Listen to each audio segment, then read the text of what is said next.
The following podcast contains mature language and adult discussion.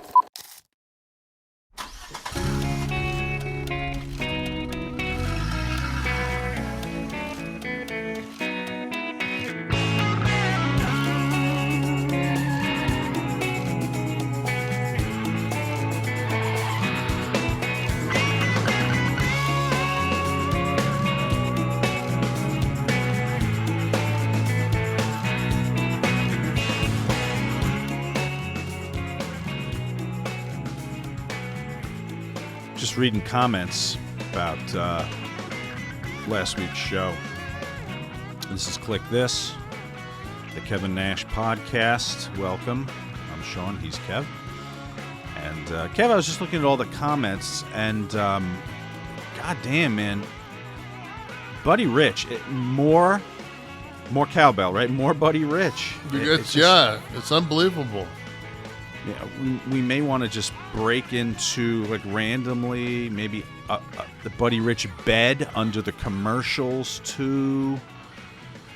It just seems to be, like when you find out about something, it's like a hidden gem. It's really Buddy Rich is just that. It's just, And it could be the magic elixir.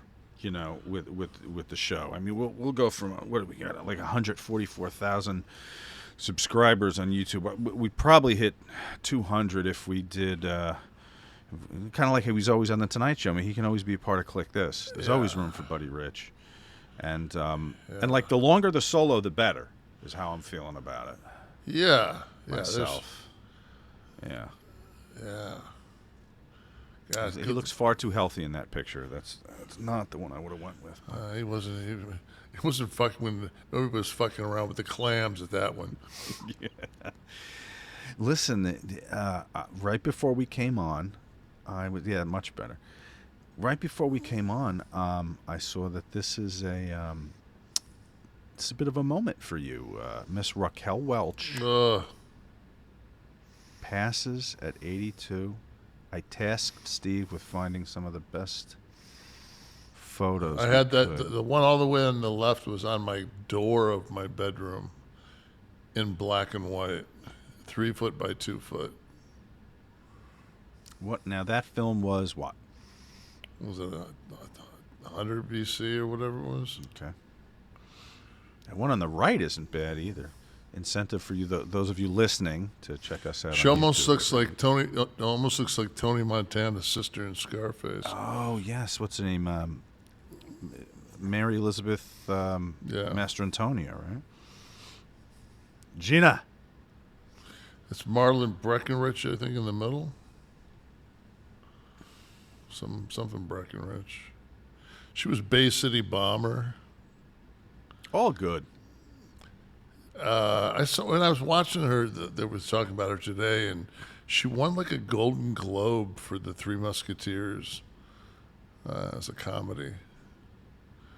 I think that's what I heard. And again, with my in between, you think it's hard enough to put up with my stuttering, but like when I actually have thoughts to myself, I'm stuttering. So in your head. Yeah, so it's kind of hard to pick up any audio. Outside of that, so it's just, everything's coming at you. It sounds like a fucking wood chipper. So when your internal dialogue has the fucking stuff. You know what? One of the guys, like, somebody put a comment in, I read it, and he said that he says what it is his head. He can't shut his brain down, and he's got so much going on in his head that he can't speak with clarity because he's got too many thoughts, and he can't concisely, So I've always thought that, I can't shut my brain down. So I'm thinking tonight that I go ahead and I just put it I've been envisioning myself right now as maybe a rectangle with a balloon above me, cruising over the United States of America at maybe 33 miles an hour, just slowing myself down. Nice and slow so that you're undetectable. Yeah, because you would never in a million years, think that anything could happen with that. And we're going to get to that. We've had a busy week, a lot going on. Oh man! In the news, and also you guys. we got also Jeff Jarrett's father passed. Yes, Jerry. That was Jerry. today, I believe, right? Jerry passed today. We record on Wednesday. He passed. Join us in 2 days for a live audience. If you're an AFS member, ad-free shows, come sit in with us. We enjoy doing that, having our live audience with us. Last week, though, Edward Cintron agrees with us when he says Buddy Rich is the GOAT. But as far as modern-day drummers, take a listen to Pearl Jam's early live recordings circa 91 through 94. Dave Abruzes was in a class of his own, stands out in that genre of music. He was like a spider behind the kit. Who was the drummer? Ginger Baker. Yeah, Ginger Baker, who just absolutely. There's a promo, and he's cutting the promo. He's saying that nobody could come close to touching him bottom or anybody else. And yeah, he's just like basically said, thank God they're dead because they know they'd have nothing to say. Bonham, Neil Peart, both dead. Yeah. Of Led Zeppelin and Rush, respectively. Bonham was a fucking monster. He was a monster. He might probably the best, right? John Bonham, best rock and roll drummer. I got to give it to Bonzo, without much debate. Baron Imhoff says the bit about people's politics becoming their persona is spot on. It doesn't matter if it makes sense, fits within reality, or is mathematically sound. Once that political flag is planted, there's no talking to them. And of course, if you dare to point out inconsistencies or falsehoods, they whine and cry over not having their opinion respected, regardless of how blatantly full of crap they are. Yeah, Baron, we're with you on that. My army, right or wrong? I don't know. It would take you'd have to put a gun to my head for me to be 100% behind Biden. Well, but how could you ever be with only two? We're in a two-party fucking system. How could half the country, let's say we're half and half, how could you fully invest in everything one party says? That's why all these other countries have multi-party systems. Well, am I the only person on earth that second guesses themselves? No. We all second guess you too. Yeah. No, but obviously, yeah. I mean, it's like, you make a decision and you rationalize the process, and you say, all right, I'm going to go with this, and then if you fuck up, you fuck up. I mean, I don't know why, just because I've got a certain sticker on the back of my the bumper of my car is going to in any way make my probabilities and statistics any greater on coming up with a hypothesis that's worthy. It's just like, no. As long as I'm not fucked up, I'm pretty level-headed, and I have lived life at this point at 63 years old. The only thing I don't want to do is time. I don't want anybody sending me money for my commissary fucking account. So Kevin A says 11.5 soft. One of the funniest things I've heard in a long time. R.A.P. Lanny. P.S. Your podcast is the one I look forward to seeing on Mondays. It's a great way to start my work week. Similarly, La Chan says, I love you guys. I'm so entertained when I listen to you guys. A piece of advice, Sean. Listen to what Kevin is saying. When you guys speak of Tristen, Kevin says is, and you keep saying was. That resonated with me when I read that. Did you see that comment this week? I saw that, and I didn't. I can't remember. I can't say if it's true or not, but if it is, it's interesting.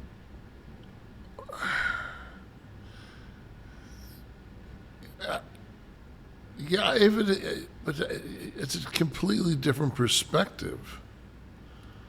He's still, I sleep in his bed, you know, it's so much more alive. There's a life that she spends. Like, you know, your time with him was very limited. I said, you know, and whereas mine was 26 years of, even though a lot of those years I was, you know, a lot of those days of those years I was on the road, wasn't like when he turned 18, he liked to be around the house. You know, he was very much a loner and did his own thing, and you know, he was completely chill on, you know, living on the beach, and you know, he always got pretty much what he wanted as far as, you know, audio visual. If there was a vinyl he wanted, he got it. If there was, you know, so. But I think an interesting aspect of that comment is maybe a belief system. And we've certainly in the last few months talked about that aspect of things, and afterlife and whatnot, and or at least a spiritual existence beyond an earthly existence, and maybe that's a commentary on that. And I don't know exactly where I stood. There was a lot of times people would say things to me, and I would be like, "Yeah, I can see that," or, you know. But there's never been anybody that, you know, has 100% proof of there being life after death, or anything after death, you know. And when you've got a son. That's when I asked him about it. I mean, he's probably 15 or 16. He said, "I think that life is like a filament and an incandescent light bulb, and when that filament burns out, that's it." And I was just like, "Oh." And then maybe when he was 23 years old, him and one of his buddies did mushrooms for the first time. And they did it in the house, you know, and I just, when I told them, I said, after about 4 or 5 hours, I mean, I'll just, you know, come up to, you know, to make sure you guys are okay. And you know, I just stuck my head in, and they both fucking freaked out just because it was, you know, they were in their own space, and I kind of, you know. But later on, when they came down, my son came down, he goes, "There's absolutely something out there. There's more than just this. There's I don't know if it's God or what there is, but there's something more to this universe." And he was adamant about it, and that never changed.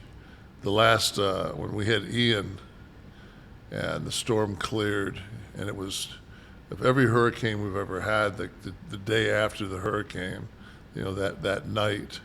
It's 90 degrees and it's muggy and it's horrible, and it was 72 degrees. It was crystal clear, and we were sitting on top of the roof looking out over the ocean, and you could see actual galaxies. It was so clear because there was no lights. And that's the one beautiful thing of living on the East Coast, is the next light east is the Sahara, and there ain't a lot of lights there either. So we were just sitting there, we were taking it in, and talking about just, you know, different, you know, that's when we've already talked about in the show about that interstellar situation.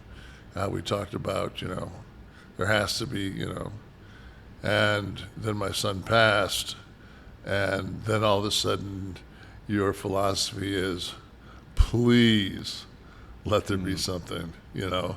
It's not if, but please let there be, you know, please let me, you know, see my kid again. So life is always, your perspective is always changing on motivations, and listen, that is a rope I would cling to. I'm fairly certain, regardless of what I sit here believing now. in my privilege of not having to go through that. I could sit here and tell you how I feel about the afterlife, but when it becomes personalized like that, I think my belief system might become a lot more malleable, or I hope it would, because it would give me a way to wake up. I just don't know what I would fucking do without that. And at the same time, though, it in no way makes me want to rush to the light,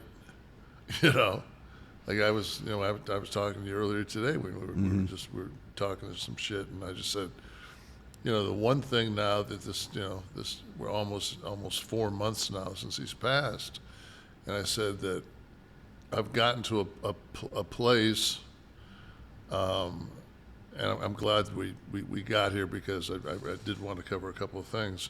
One of the things is all the people that have reached out. And at the beginning, it was so private that I felt that it was intrusive.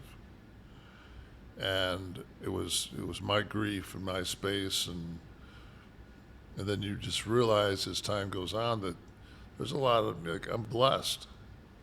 There's a lot of fucking people that give two shits about me. So, I was floored when you told me that the Delta crew. Everybody I've been flying out of that airport for, 25, 26 years, whatever it's been. And everybody signed a card and sent it to my house. And it was like, it's not because I'm a fucking 3 million miler and a, diamond status. It's just because they, I'm pretty cordial, and we're all, we all speak, and he's been on flights with me many times, and they just, they took the time to fill out the card, and that'll be something I have to deal with. That when I go in 2 weeks and fly, to get on that plane, is all those people, I'll have to, put on sunglasses and hope I don't break down, and just, tell them thank you. And to everybody out there that's sent their love, and I thank you. It has made it much more bearable. No one blames you, Kev, for feeling what you feel. They talk about the stages of grief, and I don't know. I'm not a therapist. I'm not gonna. I tell you what, man, I didn't think I was angry. I really didn't think I was angry until I wasn't angry. Well, that's where the anger was for you, Kev, was in the, if I have to have another person come up and tell me, because I think that, you tell us that with each condolence, you were brought back to. Yeah, it's just that scab never gets a chance to heal. Exactly. Right. So with a little distance from it now, Yeah, I'm not. I know that this will be something that will never. It's not like today is Wednesday, and the west side of town it might be Prince Spaghetti Day, but there is it again. In our house, man, that's the day. 6 a.m. Yeah. I lost my kid, and it's just like, and then I lose Raquel. It's just like, insult to injury. Cruel God. I'm actually hearing Bananarama right now singing. It's a cruel, cruel summer. I don't know why. It is hot as summer up here. It almost hit 70 today up here. Did it? It's ridiculous. We have finally are going to have Florida weather. I think Monday is going to be 86. There's a chance on Wednesday of next week it hits 90, and we never hit 90 in February. Wow. So that's hot. Or maybe that was mass shootings. I think 87. 87, right. Jeez. It is 2.5 months, for God's sakes, here in the middle of February. No, that's fucking a month and a half. Month and a half, yeah. Yeah, today's what, the 16th? 15, right? 15th. Was yesterday fucking... Let's look here. I don't even fucking know. Yeah, Valentine's 15th. Day? Yeah, I can look at the top of my computer there. Fucking Mr. Pinball Wizard.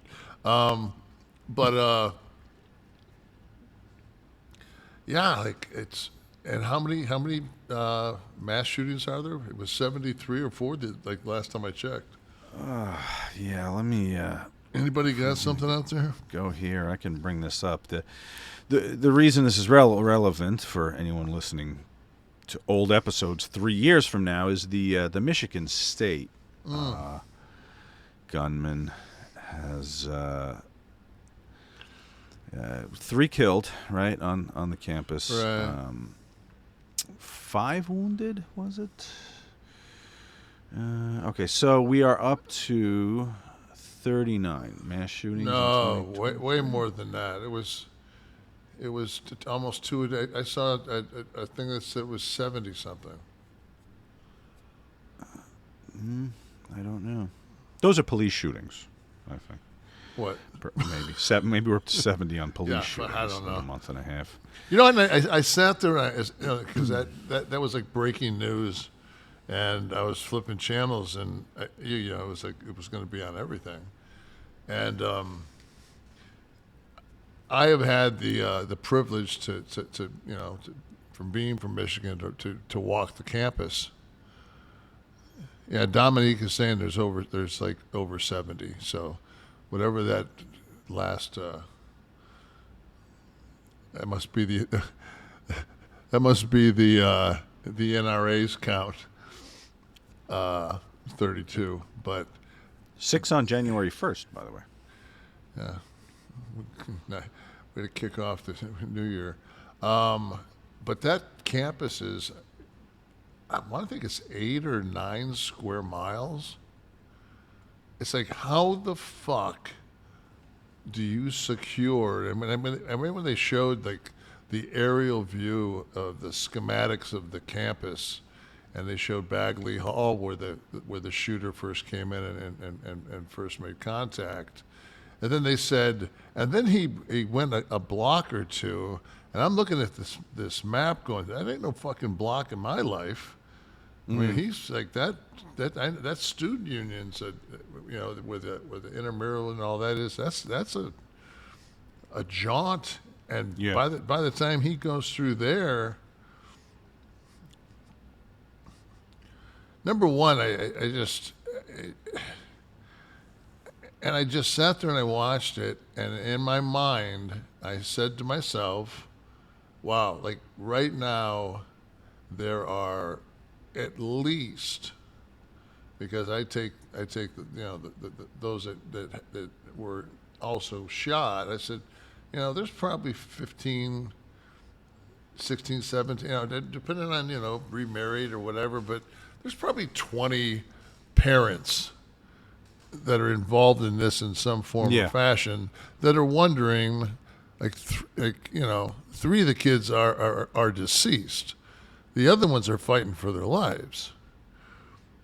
So it's like, and I put myself in that situation going, I stood over my son and watched him go, and it was painless. The horror of running and being shot in the back, it just, that whole,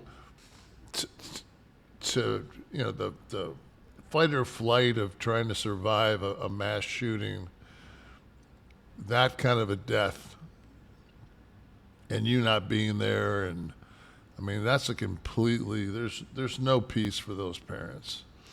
This was on the 5-year anniversary of Parkland. And there was I want to think it was Oxford, Michigan. It was Oxford High School. Oxford High School was maybe 15, 16 months. Yeah, And November 21. They actually talked on one of the channels. They talked to a person that had an Oxford sweatshirt on. So in other words, I was in Oxford during the shooting in high school. I go to college. Went to college, yeah. Yeah, wow. I mean, this is the world we live in. And you're going to tell me there's nothing we can fucking do. I don't know how anybody, despite political party, can listen to these statistics and not be moved to some kind of conclusion that change has to happen. It is the 67th mass shooting 67. So far in a month and a half. 12 of those are school shootings. Like I said, you cannot implement anything on a college campus with that much. I mean, it's just impossible. It's one thing if you've got a structured school and you've got egress. I mean, you've got ways to somehow control it. I saw a really interesting thing that I wasn't aware of because I don't have a child in high school here. But a lot of the counties have taken ex-law enforcement, ex-military, and they do a training course. And I forget what they're called down here, but they've got the actual officers that are in the classrooms, like are on on the campus, and then they've got undercover people with firearms also on the high school and other campuses that are there to take out any threats. Yeah. And it's just there was I wish I knew. Maybe you guys can find out who this is. I want to think I'm sure he was a Democrat, but he was from Massachusetts. I want to think his last name started with an L. He was either a senator or a House representative, and he wanted to pass a law. The law was named after him, Lindy, with some whatever it is. But what he wanted to do was the first ban being if you are convicted of domestic violence in any form or fashion, you cannot purchase or have in your possession a handgun.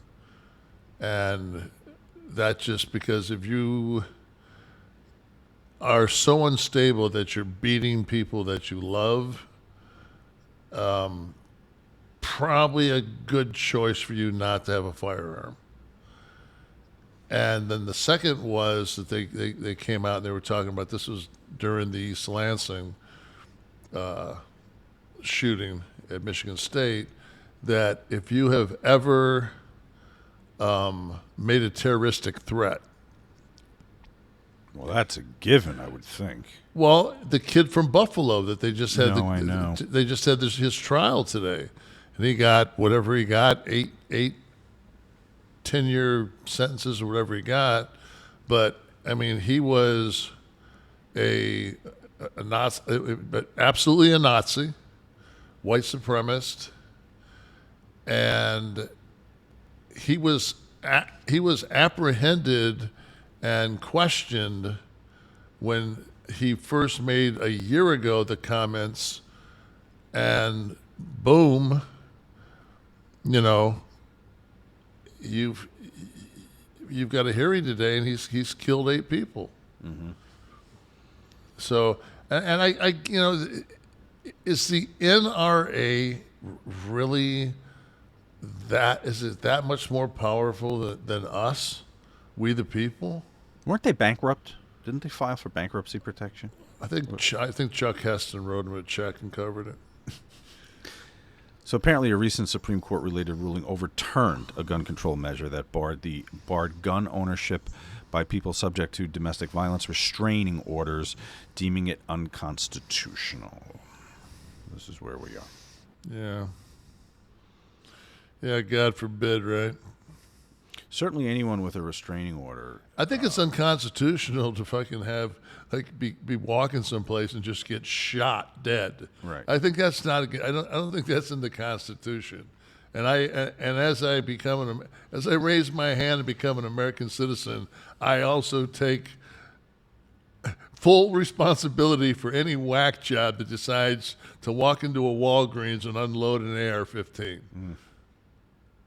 The wait is over. Quality steak, free shipping, period. So you know what I'm talking about when I say that. The Backyard Butcher's restaurant quality steak boxes. Now available online.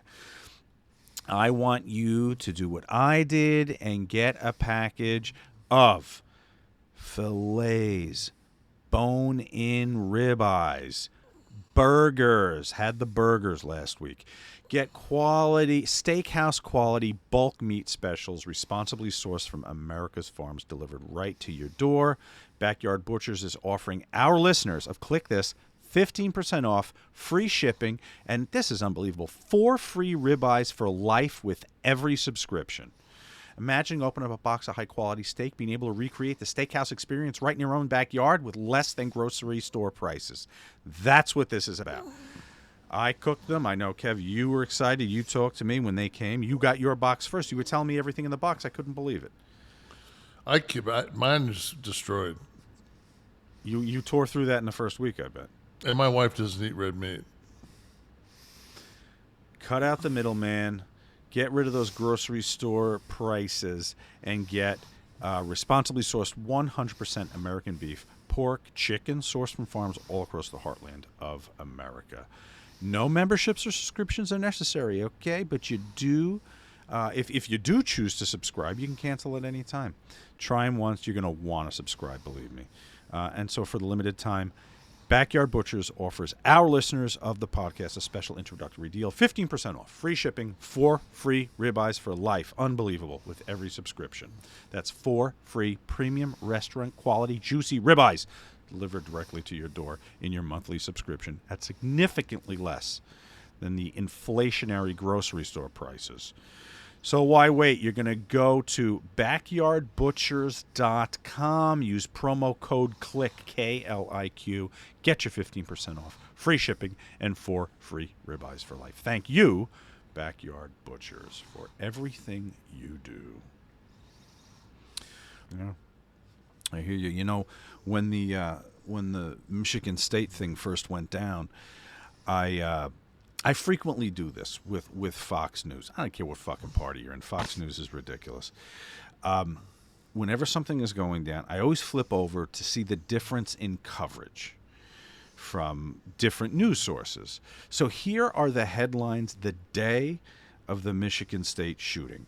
Okay, CNN's headline: Michigan State shooting leaves 3 dead. These are all the front page of the website. So on my phone, on the bowl, doing this the day it happened, the afternoon it happened. CNN's headline: Michigan State shooting leaves 3 dead. NBC News: 3 killed and suspect dead after mass shooting at Michigan State University. The BBC, over the pond: 3 killed in shooting at university. Fox News' headline. Try and find it. Michigan State University shooting. Suspect is 43-year-old black male with no ties to school. There were your 4 headlines from the major news sources. There's the lead. And speaking of the BBC, I did look up. They had a pretty comprehensive on the 24th of January, if you guys want to look for the listeners out there want to listen. I want to look for the article from the BBC about United States statistics on gun violence. This is a country with no stake, no political stake in this, okay? It's as neutral as you can get. So there are the typical graphs on mass shootings and how many... Before we go into this, are you giving them like a kind of a fucking... a little bit of a stroke job so you get some good food when you get over there? Yeah, when I eventually make my way over there, I'm hoping I could get comped at a few restaurants. So they're the typical ones that you'll see, statistics on how many incidents of gun violence. And there is a compilation of the worst shootings since 1991, which cities they occurred in. Interestingly enough, some breakdowns on, of the gun-related deaths they talk about. 24,000 were suicide, 19,000 homicide, 611 legal intervention. But when you drill further down, into the international statistics. This is where it gets interesting to me. For example, the first graph we're looking at here, if you're on YouTube, international comparison of gun-related killings as a percentage of all homicides. 79% in the United States, 4% in the UK, 37% in Canada, 13% in Australia. Consider that a minute. Percentage of gun-related killings as a percent of all homicides. So 79% of the homicides in this country in 2020 were by gun. 4% of the homicides in UK were gun. What are they? Are they all strangling each other over there? How are they beating? They beating each other with? I mean, I don't know if the dental care has improved in the UK at all. Is it halitosis that's knocking people down? Man, you'll get shanked over there in a heartbeat. They're sticking people, I guess, huh? Yeah, you get shanked. You get shanked in the UK. But you know what? Canada, like you know, in the time that I've been on this planet, like cities like Calgary, Edmonton, like there's gun violence in those cities now. There's like, you know, sides of the city that people, you know, and what has happened is, like they've done everywhere, they take I call it the Milwaukee breakdown of how Milwaukee did it when they decided to divide the city, and take an urban downtown area that basically has no commerce, and, you know, put your immigrants and people that, you know, are less fortunate, and then basically create yourself a war zone. Yeah. If you go down a little more, Steve, the top 10 civilian gun-owning countries. Number of firearms per 100 residents. We're over 100. Per 100 people, there are 120 guns here. Followed closely after us by the very progressive countries of Yemen, Serbia, Montenegro, Uruguay, and they're not even close to us. And Canada's in there. Like Uruguay really surprised me, because that's kind of a chill. That's a chill place. But look at the numbers. It's only a third. Yeah, but I mean, I've been to Uruguay. I would not have thought that it was that high. Really? Well, and even Canada too, like you mentioned, with a third that. Canada, you've also got like so many people hunt. You know, that's true. That ownership. You know, Finland, you know, Iceland, Lebanon. That's just a bunch of motherfuckers with AK-47s. They just don't have a fathom fireworks. they just go out and fucking, for celebration, fire into the sky. Exactly. Not that those rounds got to come down or anything. I think they do it just to keep the fucking 40-mile-an-hour UFOs to a minimum over Lebanon. They should be dropping out of the sky. Your turn to fucking scatter tonight. Nothing to spy on over there, clearly. No. And then, interestingly enough, this is the last graph I want to look at, how Americans feel about U.S. gun laws. So it's the top line and the middle line that move the most. Top line being how many people feel that gun laws need to be more strict, and then the middle line is or kept as of now. Look where the divergence happens. From 2000 to 20, between 2010 and 15 somewhere, right? There's a decline in people feeling that you need more. Maybe like 2012, like we're all on the same page. Right there, right? Yeah. Yeah, 2012. We were all on the same page, and now it's, you know. And then it shoots up precipitously with the majority of the country calling for more strict gun laws, and a decline in people feeling they should be kept as of now. So this is just a snapshot. I mean, it's, the commentary on the liberals. I think people who listen know we're much more centric than anything else. But the gun issue is, and we're not saying. Listen, one of the people on this show has admitted to owning guns. I held one of them. It was the fucking weight of a cinder block. No, and my whole thing is this: is a gun is a tool. That's what a gun is. I mean, it's a tool. I mean, I use it to protect my family. I do not, even though I have a carry. I don't carry. I have it concealed. I don't carry. If I carry a weapon, I just feel.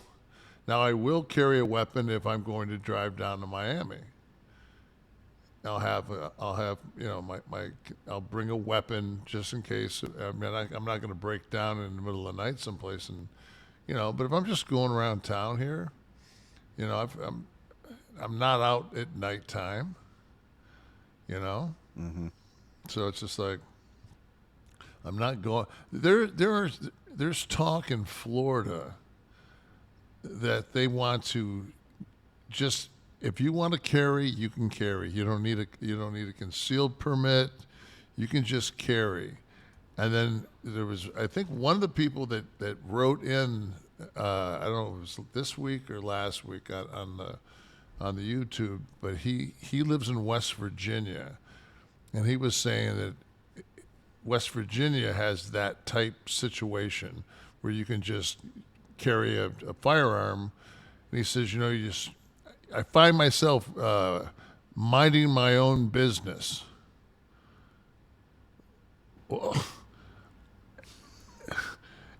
And if somebody decides to fucking step into your shit while you're minding your own business, you're okay with getting popped between the fucking eyes? The argument, or at least the case that's sometimes made by some that say the more guns in society, the more civil people will act because everyone knows everyone's got a gun. You're talking about logical, reasonable people, and that may be true for most of us. Look at the abject stupid behavior on half of the people that I see during the course of the day. You're giving them the gun. Hey, my problem isn't you, Mr. Civic-minded individual. My problem is the morons at the red light that get out of the car and punch someone's car. Well, guess what? Now there's a gun in the glove. So they're going to be stupid. So you can always measure a decline of society by the amount of guns that are visible. The newest, before I left to come down here tonight, I was watching some different news coverage, and they were saying that the shooter in Lansing at in Michigan State and they were just starting to break this. They weren't sure, but I guess he had applied for employment there and had been turned down, which, they said he had no ties with MSU. And now they're saying maybe the fact that he was, but the fact that he went on a killing spree and then walked off the campus proper and shot himself, he's definitely not getting hired now. No. And they said, they had a thing, they said that his father said he got very angry after the death of his mother. Well, obviously, right there is somebody that maybe the father could have, stepped in, but the guy's 42, the guy's father's probably 70. What he's going to say, I think you need to go get some mental health. We all know how well everybody takes that. That suggestion, right? Yeah, everybody, Go because get some help. Yeah, it's just like you're batshit crazy, and you're telling me to go get mental health. But that's like, there was a lot of people that when my son passed, and I guess that, if I would have came on the air and not brought it up and not said that I was hurting and not said, then NMLS number 65084, equal housing lender. Woo! 5-star reviews are in, and it's confirmed SaveWithConrad.com can save you thousands. Jimmy E. writes that we saved his family more than $1,000 a month. James S. says we saved his family more than $1,200 a month. But how much can you save? It's free to find out right now at SaveWithConrad.com. But if you've got a second mortgage, if you've got credit card debt, or even worse, if you're in a 30-year loan, it's not a matter of if we can save you money, but a matter of how much at SaveWithConrad.com. But I think that if you're transparent and you're trying to deal with your situation, I don't need to go I personally didn't need to go anywhere because I knew I wasn't going to harm myself or anyone else. So, but if I would have had an inkling, especially myself, if I would have thought like, wow, I just can't handle this. But I thought the fact that I came on and made sure that the podcast went on the Saturday after my son's death on Wednesday was I did that for that reason. I did that to try to normalize and for people to see that I wasn't in trouble. You were so normalizing that Wednesday at about 5, I get a text from Kevin going, "What's going on tonight? I haven't gotten a link yet." I called him. I said, "You're done this week." And you said, "I have to tell people about the death of my son, not the news, not anything else." And it was something I thought I was being considerate, handling everything for you and kind of giving you a clear runway for however those days were going to go for you, but you needed that normalcy. As we all used to call it, we all have that Titan training. Show must go on type thing. Yeah, I mean, you walk in the back towards San Diego. They meet you and you say, "Let me guess, my mom died." Like, yeah, Vince wants to know, what do you want to do? What's the house? Double what it was last time. Looks like me and Brett are in a cage tonight. My mom ain't going nowhere, And that's just that mentality, and it's just like, anybody that's been around Vince for any period of their life just knows that sleeps for the week, feeling sorry, that's for the week, all that shit's for the week. You just, life goes on, and you got to go on, and because this was Tristen's baby, as I look at it, it was, I wanted to keep it going. If there's one thing I could have done to keep him alive, it was to keep this alive. Right. So that's why that became a situation. Well, mental health is one thing, but physical health is yet another. And thanks to Athletic Greens, your physical health can be taken care of by AG1. I love me some AG1. It is my morning ritual. 1 pack or scoop, depending on what you're rocking. I'm still on my travel packs. Into 10 or 12 ounces of water, and you are getting what you need for energy, better gut health, and a way to start your day. Optimized immune system also, my friends. 75 high-quality vitamins, minerals, whole food sourced superfoods, probiotics, and adaptogens will help you start your day right. And it is that simple. Pour it into the water, stir it, and drink it. And I promise you, if anything else, give me the testimonials on Twitter, people. It tastes good. It does. Look forward to it in the morning. Start my morning with it, even before the tea. It doesn't taste like one of those super healthy gimmicks. It's a mild taste. It's not going to beat you up, and it's got kind of a tropical flair to it. I drink it once a day, and you guys should too. Okay. Sustainable routines are key. Take it at the same time every day. It's my micro habit, so to speak. If I was a young hipster, I might use a term like that. And that's it. 1 scoop, 1 minute, once a day, every day. And we are going to help you get there. So it's time to claim your free 1-year supply of immune-supporting vitamin D and 5 free travel packs with your first purchase. All you have to do is visit athleticgreens.com/kliq. Again, that's athleticgreens.com/KLIQ to take ownership over your health and pick up the ultimate daily nutritional insurance. And we thank AG1 for being with us for a long time. You brought up the balloons before. Right. The balloons we're finding all over the place now.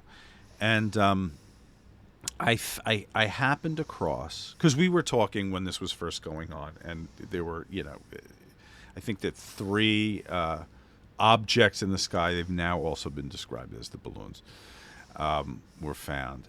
And I happened upon this explanation from our government about why there is this recent surge in balloons over our heads, spy balloons, or are they weather balloons? But so apparently, to successfully fly an object over the United States of America, you just had to make sure, A, that it was slow moving and it would avoid detection. So a spy balloon or a very, very poorly manned aircraft would have done it. And also, I guess it is the altitude, right? I think the ones over Alaska and northern Canada, which were the most recent ones as of this recording. Who knows? In the next 4 days, we'll probably have 11 more. But only the first one was 60,000 feet. The rest were in the reason that 40, right? Yeah, about 40, and that's where commercial aircraft. Exactly. So had you been able to get back up to 60 and kept it slow moving, they would have eluded even detection, apparently. So what happened was they started to change the filtering based on the first balloon. So now, if you change the altitude and the speed that show up on our tracking devices, NORAD says this is the reason that they avoided detection and they can now be seen. Now, there were apparently, since 2021, the figure here in this article is hundreds of, but I think 247, I think, is the actual number of documented reports of unidentified aerial phenomena. Now, how many of these could have been more balloons? I feel like fucking thousands of these things could have been flying around. So half of this 247 were characterized as balloon-like entities. Doesn't mean the other ones weren't, but this is just the description that we're given. Can we go back to 1947 at any point? Yes. Because in 1940, what Kevin's making reference to, for any of you that are not conspiracy buffs, Area 51, our friends in Area 51, the downed UFO, unidentified flying object, commonly known as the Roswell incident, right, was, if you look at, I'm going to pull that bitch up. I popped. Yeah. If you look at the actual document from the FBI on July 8th, 1947, Steve, it's the link that's down in the main show discussion in the format. This is the teletype from Roswell from the FBI. Now, if you look at the center of this missive, I guess it was not an internal memo, right? This would have been sent electronically. The link is, there it is. If you can zoom on that for everyone watching. Cameraman, zoom. Zoom on the abs. Now, in the middle of this, where there's that handwritten 67C on the side there. That reads, the object found resembles a high-altitude weather balloon with a radar reflector, which is exactly the description of these balloons now. So this whole, I'm not one of these sci-fi buffs or Roswell buffs, but I never realized that the downed spaceship was described. Oh, I recalled that from all those UFO shows that I watched. That they were trying to put it off as a weather balloon, and that was always what people would be like, "Oh, come on!" With the big metal flying saucer. No, hanging from the bottom, the big metal reflector gimmick. We're still here. This is 1947. Oh, yeah. 80 years later, we're still here. The balloons. As they would say, we're fucking grabbing the same hold. We're in a fucking we're in the same rear chin we were in 1947. God damn it. Unfucking believable. Oh, you know what? It is time, as it often is, Kevin, for the stiff one of the week. All right, and this stiff one takes us to... right now, I wish we could both turn into shapeshifters and just like be reptilian type creatures. I would choose... What superpower would you choose? Invisibility. I think I would too. But if I'm invisible, can I still touch it? Like, can I walk into a museum invisibly and take a painting? Or can I not touch the painting because I'm invisible? No, you can grab it. All right. So then I would go for invisibility. Or I mean, flying would be pretty cool. Yeah, I could get down to Florida so much faster. Well, it's just a ski mask. You could go into any place and just clear out, a couple of hundred at each little convenience store and just be gone up in the air. Like, what did he leave in? He flew. Right. Rocketeer. One superpower that we actually can give everybody is a rock hard Kizak pipe. And that's courtesy of our friends at Bluechew, who are sponsoring this stiff one of the week. Bluechew, still the unique online service that delivers the same active ingredients as Viagra and Cialis in chewable form, and at just a fraction of the cost. Take them anytime, day or night. Pop them, plan ahead, be ready when the opportunity arises.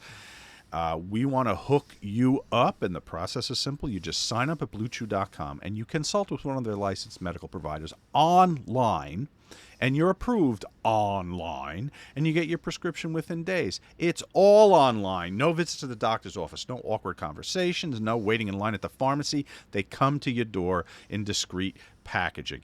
If objects made in the United States that you purchase are important to you, well, good news. Bluechew's tablets are made in the USA. We want to help you out, and we're going to give you the opportunity to try Bluechew free, as we do every week here, courtesy of this special deal. You're going to go to the website, Bluechew.com, promo code NASH, to receive your first month free. You're going to pay $5 for the shipping, but that's it. Visit Bluechew.com for more details and important safety information. You don't need a problem. I saw somebody posting that someone was very proud on Twitter. Did you see that? They put the picture of their cash that arrived, their box full of Bluechew tablets, courtesy of this show, and we want you to go there now and do the same as our friend there. Bluechew.com, promo code NASH. Go to the website, Bluechew.com, for more details and important safety information. And we thank Bluechew for sponsoring the podcast. I got a question for you. Yeah. So, I mean, I think sex is pretty important. So let's just equate it to being a major league pitcher.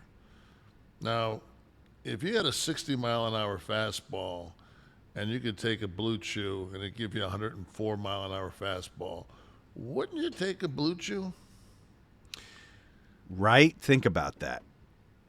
That's a performance-enhancing drug that is not frowned upon by the Hall of Fame. You could be in the Coitus Hall of Fame, and Bluechew will get you there.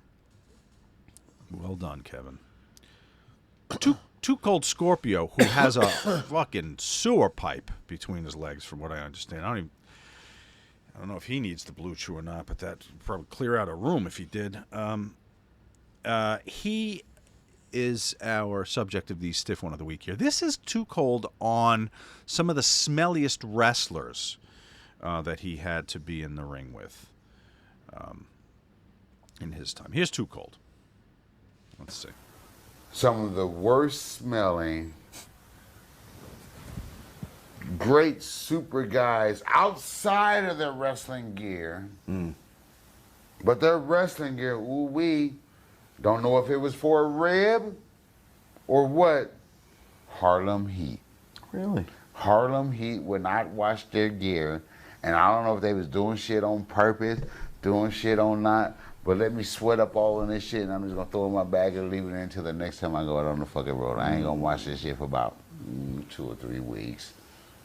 And now you don't do that shit, the shit is stuck in it. I don't care how much you wash it, that shit's not gonna come out. How about WWF? I'm gonna say WWF, my best friend, godfather of my son, some of the most stinkiest gear, I would have to say Vader. I was going to guess that, actually. People used to say Vader, but more or less it was the sweat that was in his mask. Because, you know, leather, you can't wash the leather, the clothes, the knee pads. You know, when you, even myself as a big boy, anybody who sweats a lot, and you keep your gear in your bag and you don't take it out and hang it and let it dry out, and you got to put it on and you sweat and you do it again. You do that 2 or 3 nights in a row, and now you hang out your gear to try to air it out before the show. It ain't going to air out before the show, you know. I don't have any volume. Like, you're muted. I did that so I wouldn't laugh into the mic. I worked with Harlem Heat for the better part of 3 years. Never. Never got a whiff. Nothing. If anything, the opposite. That's crazy. It must How have been about a rib. Leon? How about Leon? Leon was like, you had to, I used to call that the autopsy fucking match. You got to put the Vicks underneath your nose before you go out there. That was pretty rough. God rest his soul, but God rest that funk too. So Scorp was 1 for 2? Yeah. This is what I don't get. So, I mean, I know I'm OCD as a motherfucker, but every night when I get to the hotel room, the pants were that fake leather, but they had like a soft material on the inside. So you turn them inside out so they can dry. Mm-hmm. And then you take your singlet and you put it in the sink and you put a cap of Woolite. If you don't have Woolite, you use some shampoo from the hotel and you hand wash it. Then you put it in a towel, wring the towel to take the excess water out of it, and then hang that. And then in the morning, if it's still a little damp, you take the hair dryer to it, put a little shot of cologne on it. I mean, it's just, if you want to be funky, you can be funky, but Jesus, man, it's just... Now, did you, I mean, you were put up where you were put up, I guess, or you were responsible for your own... back in the early days, you stayed, we'd say 4 guys in a room sometimes. So would these facilities, and you're getting back at midnight, right? So there's no opportunity to use a washing machine. Oh, fuck, that ain't happening. So this is all sink action we're talking about here. Everything's sink action. Right. Yep. And probably not dry by the next morning, right? So you'd have to stand no, there with but I'm telling you, if you take something that's made of Lycra and you lay it, you put a towel, you fold a towel in half and lay that piece of Lycra in it. And then you fold it over again, and you take that fucking towel and you twist it, so it looks like a fucking. I mean, till there's nothing. I mean, you turn that shit. I mean, and keep twisting it, and all that moisture will come out of that singlet, except for it'll be damp. Well, fuck, you're going to sleep 6 hours, you get up, and if it's still a little bit damp, you take the hair dryer. It takes 3 minutes to go through it. And would you travel with the detergent, or you buy it? Yeah, I mean, with Woolite. I would bring Woolite. Good. Well, you were very considerate of your fellow wrestlers. No, I'm just not a funky motherfucker. I don't care what time it was. When I got out of the ring, I was taking a shower. I was, like I said, we were in Starkville, Mississippi, with the garden hose and the fucking bottles. I'm using that. I mean, I'm doing whatever's possible. I'd imagine those pleather pants were difficult. Now, what about guys that had to wear so much shit? Let's take Doink the Clown, for example. You mean Krusty the Clown? Yeah. There's a headpiece involved, which is going to retain sweat and hair. And what do you think Matt's post I think Matt show regiment was? I think Matt washed his gear in Vader's sweat. I guess he's another contender. He was funky. We used to call him Krusty the Clown. You'd see him at the bar after a show. He'd have the white makeup behind his ears, and I mean, not exactly if you're wearing makeup, motherfucker, it's not that hard to they have these things on trailers when you do movies called makeup removing, like towelettes. That probably would work. I would not have wanted to deal with that shit ever getting in that. He was great though. He was. I thought that he did that so well. The evil guy. I thought that was, I didn't get the big jostling or anything else, but him and that, because he could chain wrestle, So I thought Matt was. Look at you putting him over here. I put everybody over. Is this like when you hear two chicks talking about some girl? Oh, she put on weight, and they're like, but she is so nice, and what a pretty face. No, he just got pissed off because I said wrestling's fake. He sure did, and told the world you shouldn't have been broken in. Never broken in. You know what? And every morning I wake up, I wish the same fucking thing. Hey guys, it's the hardcore legend Mick Foley here, and I need to call a quick timeout, a brief timeout, because I wanted to tell your listeners what I have been telling Foley is Pod listeners for a while now about all the cool things happening over on adfreeshows.com. Ad-Free Shows gives you early, ad-free access to more than a dozen of your favorite wrestling podcasts, including The Snake Pit with Jake Roberts. This week, The Snake welcomed the devil himself, Kevin Sullivan, to the program. I'm ready to go out, and I see Ming coming back, and all of a sudden, they threw a cinder block and hit him on the shoulder from the roof. He dropped to a knee, but he just shook it off and came in. If they had hit him in the head, it would have killed him. David Crockett joins Conrad for an all-new edition of The Book, as they go day by day through February 1985 with the help of Jim Crockett's original booking log. And what a pivotal month it was, as WrestleMania 1 is right around the corner, and Jim Crockett Promotions is running in Vince's own backyard. In that area, knew him, knew his reputation. It's a working class audience. They like the style of our wrestling, and you put Dusty and Backlund together. They're, opposites, but they attract, and they make it work. This month marks the 35-year anniversary of one of the most memorable angles in wrestling history, the famous twin referee angle on the main event. And Ad-Free Shows members got to watch it back live alongside Earl Hebner on our latest premium watch-along event. I got to use Andre's dressing room after all this happened, and Andre just loved me. I mean, he just wanted me basically always be his ref, and Hogan loved me to death. That's just a small taste, a sampling, if you will, of what we have waiting for you. With 4 levels to choose from. 4.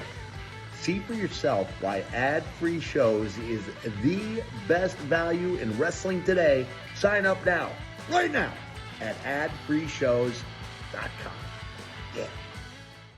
New segment this week, Kev. We've been mixing it up. We talked about, the Jersey guy, the Florida man. We did a little Dear Sexy.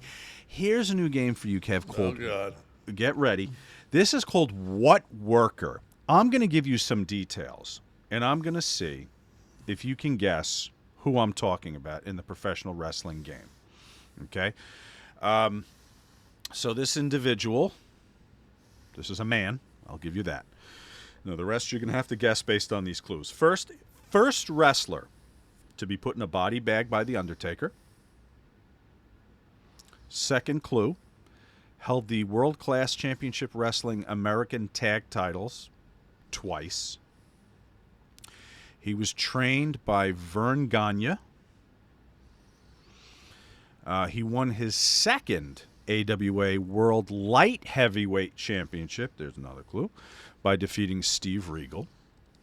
In 1990, he won the AWA World Light Heavyweight, right? Go figure.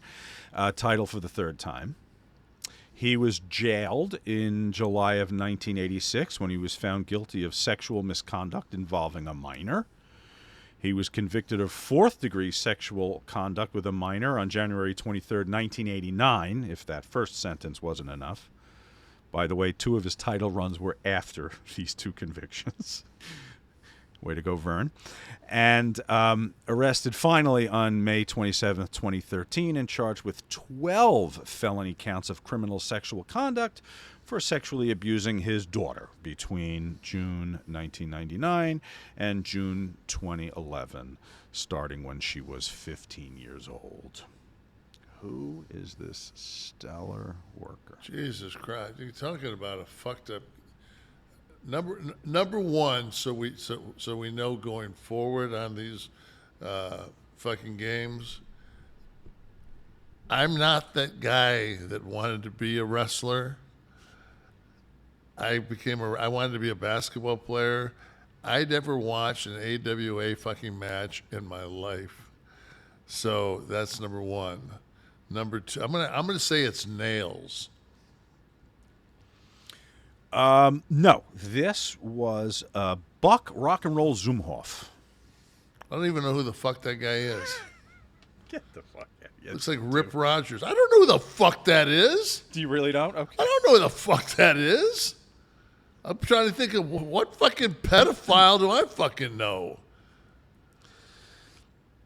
There he is today, or more recently. That's the look of somebody that's been fucking hammered hard up the fucking poop chute. There you go. And every time a bell rings, an angel gets its wings, apparently. Yeah. I'm just saying, this game ain't going to work because I don't fucking know any of these fucking people. But the second part of the clues is what the reveal comes. The first, he held this title, held that title. And then he's a pedophile? Yes. Then you get to the life clues. I don't fucking, man. But if you don't... Buck Zumhoff. When was he out of the business? Well, it wasn't the first 2 times he was convicted of molesting children. I guess it was the third. What year is that? Well, I guess, when did he have his last match? Someone can maybe confirm this, but I had... Well, I would say maybe, in 90, he won the AWA World Light Heavyweight title for the third time after his... All right, I'm breaking in. 1989 conviction. And listen, if he was the first wrestler to be put in a body bag by The Undertaker, that means he was jobbing in WWE when Taker was coming in, which was probably around that time, 90, 91, right? I'd say 91, I think, is when Mark came to WWE. There you go. So if he's the first wrestler to get put in a bag, he did a job in 91. The Wikipedia says he retired in 2014. So I guess he was... Shortly after his May 27th, 2013 conviction for molesting his daughter for 2 years. Not 2 years, I'm sorry. June 1999 through June 2011. I don't want... Let's not play that game again. All right, Buck. That was fun. Come on, I'll give you a ground ball next week. Fuck it. I don't want to play. Take your marbles and go the fuck home. Get off my bus. I don't want to play anymore. You fucking clam. Jeez, now I just called Nails a pedophile. See, that was what this is what you continually fucking paint me into the corner with this shit. You did say Nails, didn't you? Whose show is this? Kliq This with Kevin Nash and Sean Oliver. With Sean Oliver. Not even an and. It's a with. With. Yeah. Ladies and gentlemen, I'm with Sean, not on this one. You think the clams was he referring to the musicians as clams? It's time to get back to Buddy Rich. It's been an hour. Yeah, we need to get out of this fucking... What's his name? Buck Zumhoff. Buck Rock and Roll Zumhoff. He brought a boombox to the ring. A mainstay of the Minneapolis territory. I am not fucking... there's a reason we don't talk fucking much wrestling on this show, because I don't fucking... And every time I do, it seems to turn into a landmine, huh? I didn't watch this shit. I'm fucking sorry. Fucking, I mean, if I came home from fucking playing ball with a torn up knee and fucking saw Hogan down at Joe Louis Arena and thought that was pretty fucking cool. That's about where I come in. So if you're not one of the fucking Kangaroos or Bobo Brazil from the fucking Big Time Wrestling in Detroit, I don't know who the fuck you are until fucking the Hogan era. Unless you're in the ring with them, you don't know who they are. All right, so for next week, forget which wrestler, which baller. I can find NBA. Oh, basketball? Oh, okay, yeah. Which baller. Yeah, all right. Do that. Fuck Very yeah. good. Editing on the fly here. You know, the balloon. We talked about the balloon. We talked about the Roswell thing this week, and the pedophile Buck Zumhoff, Buddy Rich. The write-up for this episode is going to sell it. So it got me thinking about the Roswell thing. Seemed completely ridiculous to me as I began to research it in light of the balloon thing. Right. So we're talking the balloon shit this week. Then I open the FBI dossier there, and I see that this is described very similarly to the ones now with the metal underneath. So I got to thinking of a lot of the unexplained phenomena. And are we at a time now where we can say, with media and technological advances, nobody buys this shit anymore? If Area 51 had happened now as opposed to 1947, it wouldn't have even been a blip on the fucking radar. So because number one, because we're so conditioned not to give a fuck. But is that what it is, or is it debunked almost as it becomes news now? No, because if it doesn't directly affect us, we don't care. I want my guns. I don't give a fuck about some weather balloon. It's like they say that there's aliens that walk among us. I mean, that's like people say that all the time. Oh, yeah, there are illegal aliens that walk. No, I'm talking about fucking. Some people believe that there's shapeshifters and all this other shit. It's just like with I think once CGI got beyond claymation. They can do anything. Yeah, once Sinbad was fucking like no longer fucking as good as shit got. I mean, I was watching some horrible show on Netflix last night. It's it's about robots, but I mean, what you can do for CGI wise now, cheap. You would think that it's. I'm like, wow, this is going to be worth watching.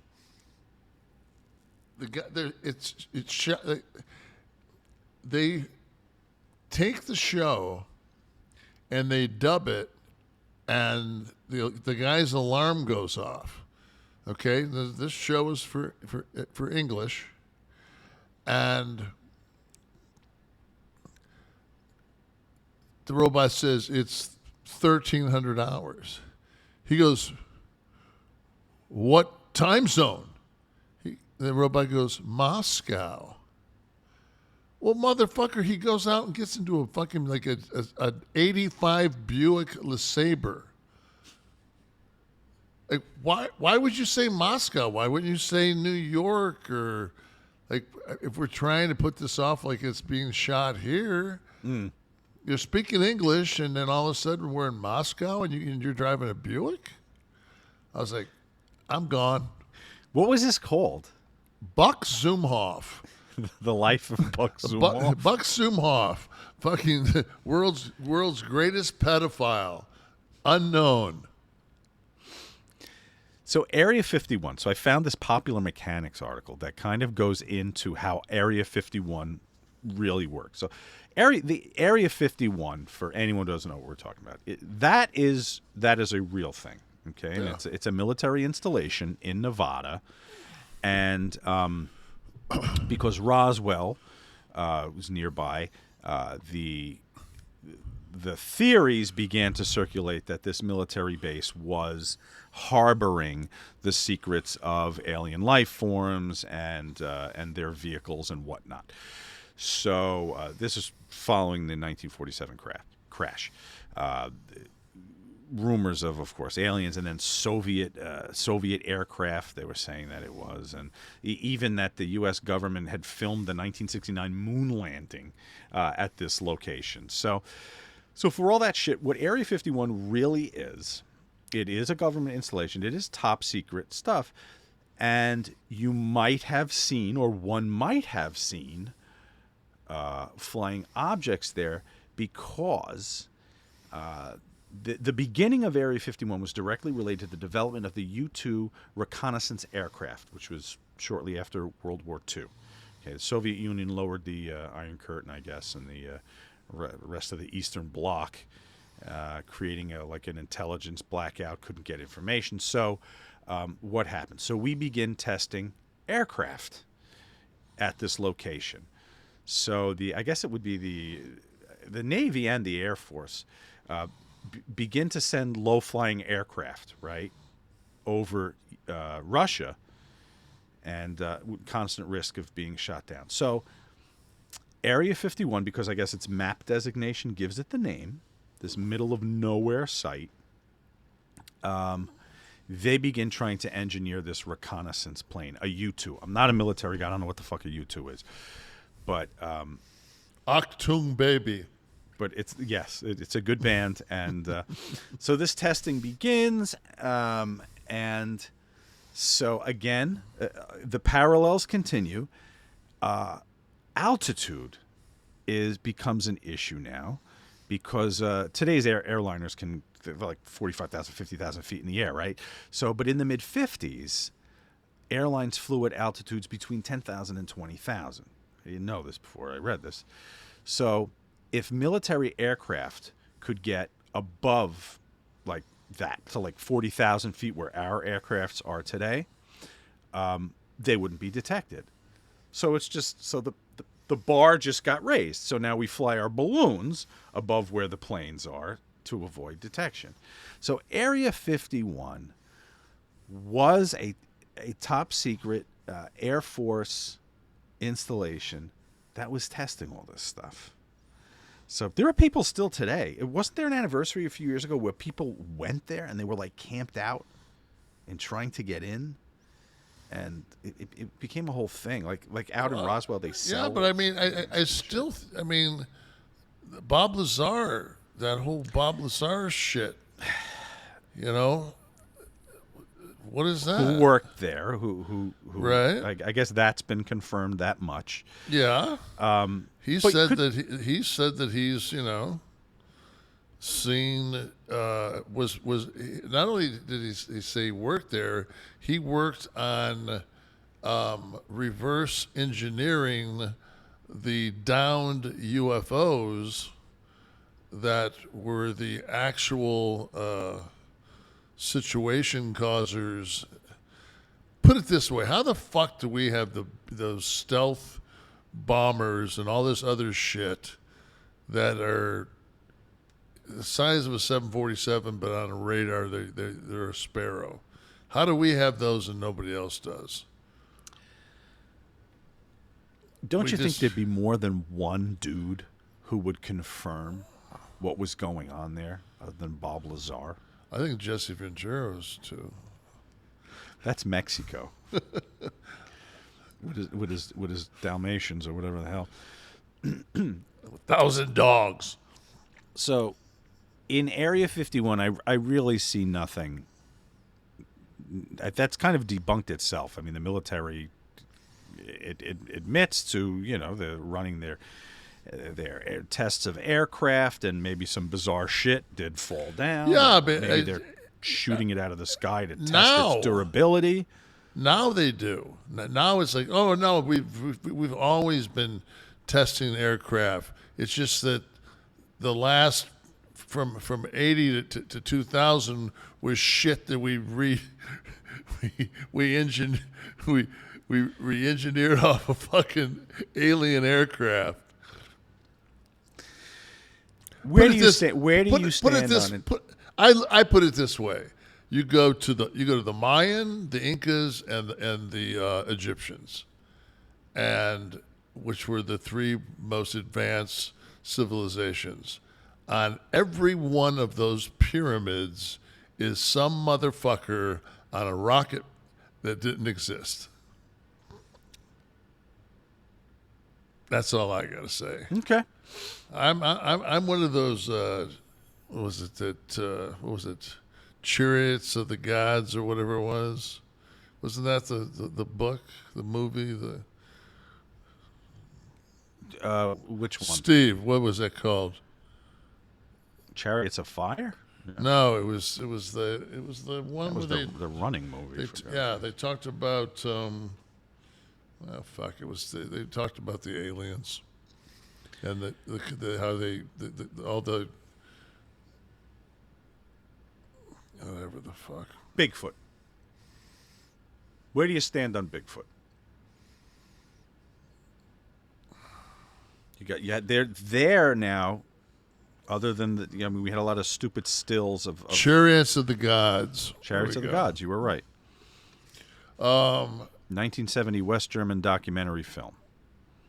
The Bigfoot. You have that video. We have that video from 1967. I mean, we've also got that shot from that independent wrestling group.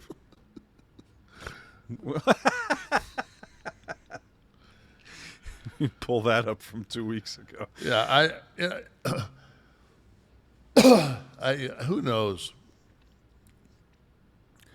I'm sure that in Ohio, where that fucking train's been sitting there burning for the last fucking 10 days. Some of the residents are going to resemble Bigfoot in 10 years. Yeah, 50 years from now, you're going to see a bunch of motherfuckers up in the hills looking like that.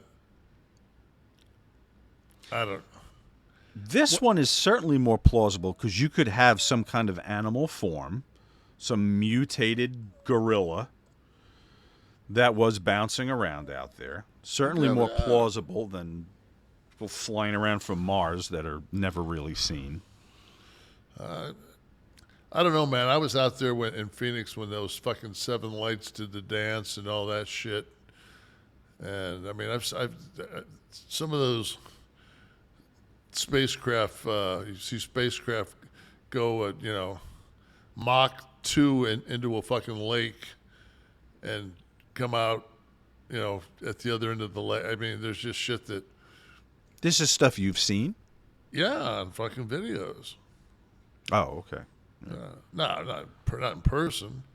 Fuck, I mean. Well, I would have believed your testimonial over anybody else's. If it ain't on my fucking television, I don't see shit. There's the fucking Phoenix. Could be anything. Could be anything. It actually looks like the you should watch, pot lights in a movie theater. When you watch them do the dance on the video, it's. There's another one.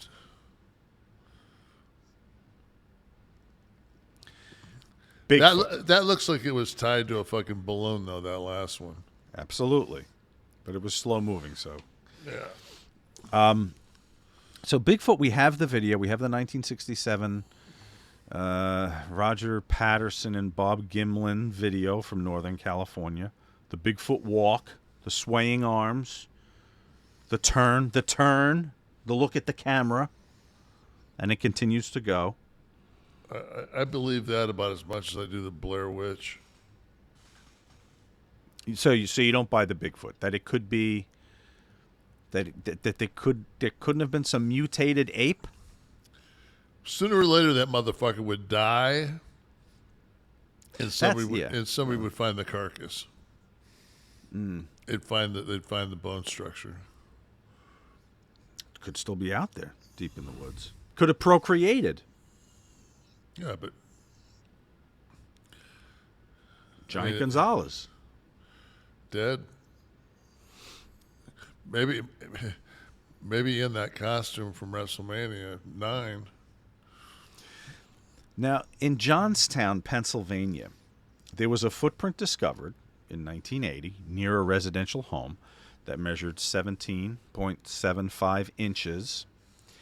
And they call this the smelly Bigfoot of Johnstown. This is not Vader or Matt Bourne we're talking about here. There was an unusual odor to the footprint.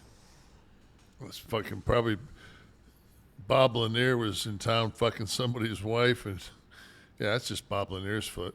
Bob Lanier. It all goes back to hoops, doesn't it? Got to. Okay, so there are all these kind of if you guys research this and you see they're all different Bigfoot shapes attributed to a Bigfoot kind of in the woods. No one gets a good shot of any of this. You notice that we had when I was on video. We have assassinations on video so close up you can practically taste the blood, but Bigfoot's always behind it. Put it this way: so we live in a society that everybody on Earth has watched the Kennedy assassination. Yet the Warren Commission comes back with single shooter, pristine bullet, that whole bullshit thing. That's what our government comes back with. So how can you believe anything that the government... Do you really think that at some point there's going to be a unredacted piece of top secret, unless it's in one of the fucking president's fucking offices, or garage, or backseat of their Corvette, but where they say, fuck, you got us.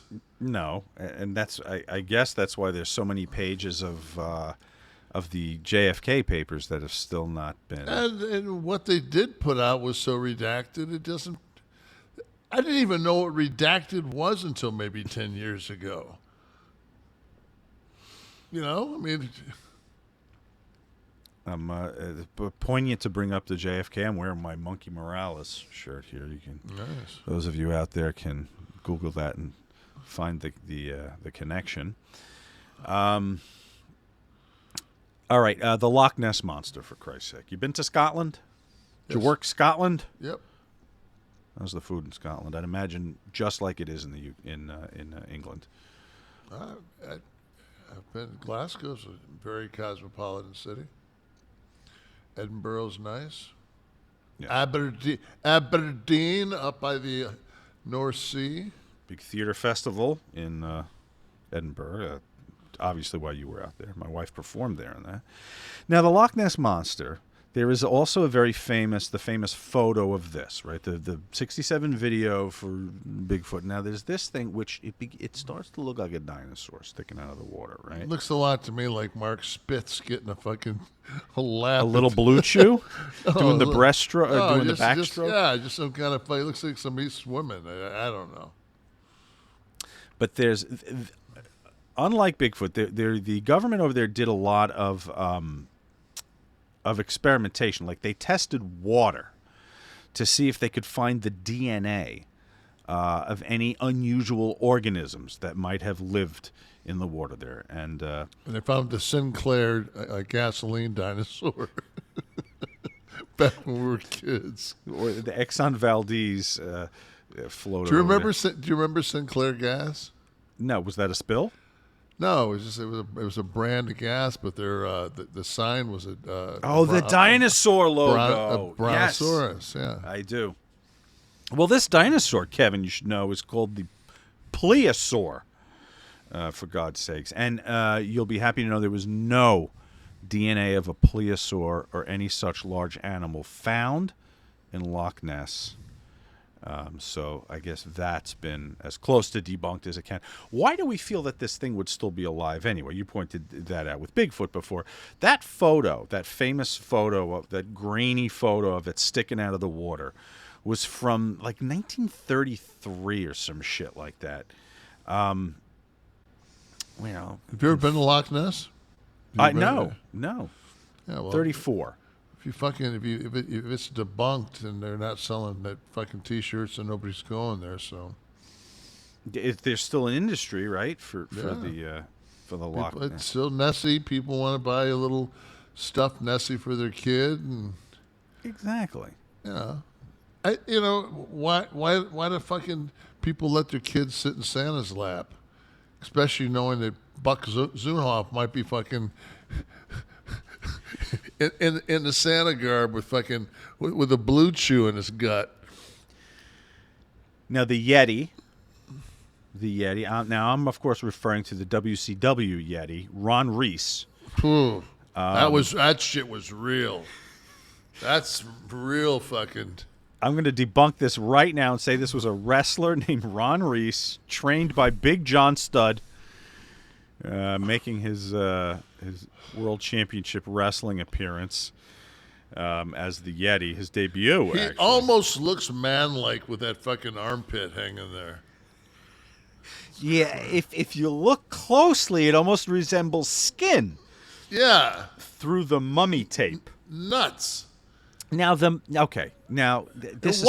Yeti and I was not just a gonna mummy? say a Yeti is a hairy snow creature, right? Right. What this guy looks like that's what Scott and I jumped to.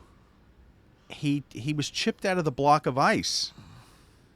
And he attacked Hogan. My son. Now this, those of you that are enjoying. Look at how bad off. Like, go back. Like, you couldn't even have put the motherfucker's mouth, like where his mouth is. It's really that far down? No, that has to be because his eyes. Yeah, you can see his nose. You can see where the actual perforation of his lips are. Then they got this slit. It looks like somebody made a blow-up doll. Yeah, something. There was definitely a wardrobe malfunction there in. Fucking corporate malfunction. In the Yeti. That place was a fucking shit show. We'll talk more about this, Kevin, on Monday, the 20th. Are we going to see some Yeti action? We're going to see some Yeti action when we get together. Fuck yeah. I'm going to drop on acid Monday for the that. 27th at 9 o'clock. Looks for like he's the got next a blade. watch along with Kevin. Looks like he's got a blade in his hand. He bladed his entire body. You see that? He bladed his armpit, fucking forearm. So what exactly is he a burn victim? Is he? I've never seen a mummy that was, that they had taken out. That was I don't know, but listen, we will go into that, and also definitely took some kind of a fucking gunshot underneath that left fucking armpit, right? Yeah, definitely some kind of a wound there, shanked in a fucking UK pub. So those of you that want to see us cover that, plus Kev's first match. Clash 12, September 90, summer of 90. See, one of 5 matches that my tag team partner participated in before he quit and left. And I got a mohawk, and I have no tag team partner. You motherfucker. We'll have some fun with that on story of my Monday night. that's a story of my life right there. I guess I could have got a fucking pedophile as a fucking partner, though, with a boombox. You wouldn't have wanted Buck Zumhoff in 90. And lastly, I would like to cite in our debunking of unexplained phenomena today, courtesy of the Biden balloons, the Amityville Horror House. Do you remember this film? Well, it was a book and a film. I think it was remade. James Brolin was, then I think... Yes. Margot Kidder. Was it Margot Kidder? Yeah, I'm trying to think of Ryan Reynolds played the in the remake. In the remake, right, in 2012 or something like that? Yeah. So the house is real. Get out. Amityville, Long Island. And the windows, that's what I remember is those, there's probably a name for them. I don't know what you call them. They looked like fucking eyes at the top of the house. It was very eerie looking. So there was a horrific event that occurred there in... Yeah. I believe they call it psychosis. 74. Ronald DeFeo Jr. gunned down his parents and 4 siblings there on November 13th, 1974. So he kills 6 people there, and there's some pictures of them being let out. So the house thereafter is bought by George and Kathy Lutz. And the book is based on their experience following the murders. And if you've seen the film, there's the doors closing and the get out, which the flies actually spell that. Remember, they fucking materialize and say get out. That's right. It was flies, wasn't it? Yeah, yes. It was flies. The flies actually spell get out. Which is, I mean, that alone is amazing. Slime oozing from the ceilings. Never buy a house that looks like a barn. It does kind of resemble a barn, though. It's good size. Good size. So the book is written, the film is made, and